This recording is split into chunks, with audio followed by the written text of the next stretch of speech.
Hi friends வணக்கம். இன்றைக்கி நம்ம இந்த வீடியோ பதிவில் என்ன பார்க்க போகிறோம்னா மொத்தமாக 4 சினை மாடுகளோட விற்பனை பதிவு தாங்க இந்த வீடியோவில் பார்க்க போகிறோம். முதல்லேருந்து கடைசி வரைக்கும் ஒவ்வொரு மாட்டோட டீட்டெயிலை வரிசைப்படுத்தலாம். மாட்டோட டீட்டெயில் அப்படின்னு பார்த்தோம்னா செவலை மாடுங்க, ரெட்டின் ஜெர்சி மாடு. இது ஒரு பல் போடாத சினை கிடாரி. ரெண்டாவது மாட்டோட டீட்டெயில் அப்படின்னு பார்க்கும்போது அது ஒரு சந்தனப்பிள்ளை 4 பல் தலையீத்து கிடாரி. மூணாவது மாடு அப்படின்னு பார்க்கும்போது ஒரு எச்எஃப் மாடுங்க, அது ஒரு 2 பல்லு தலையீத்து மாடு.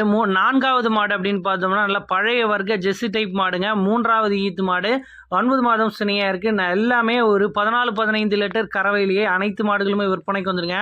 எல்லாமே நல்ல குவாலிட்டியில் இருக்குது, நல்ல விலையில் இருக்குங்க. எல்லாமே 55,000 முதல் 59,000 வரையிலான விலையில் இருக்குங்க. இந்த 4 மாடுகள் விற்பனைக்கு எங்கே இருக்குன்னு நான் பார்த்தோம்னா கோயம்புத்தூர் மாவட்டம் அன்னூர் பச்சாப்பாளையத்தில் நண்பர் செல்வபிரபரன் அவர்கள்கிட்ட விற்பனைக்கு வந்துருங்க. நான் மொத்தமாக பண்ணைக்கு தேவையான மாடுகள் அனைத்துமே ஒரே இடத்துல இருக்குது. தேவைப்பட்ட வீடியோவில் தெரியக்கூடிய நம்பருக்கு கான்டாக்ட் பண்ணி பேசி 4 மாடுகள் நீங்கள் தாராளமாக எடுத்துக்கலாம். எல்லாமே நல்ல குவாலிட்டியில் இருக்குது. பிடிச்சிருந்தா வாங்கிக்கலாம். நன்றி.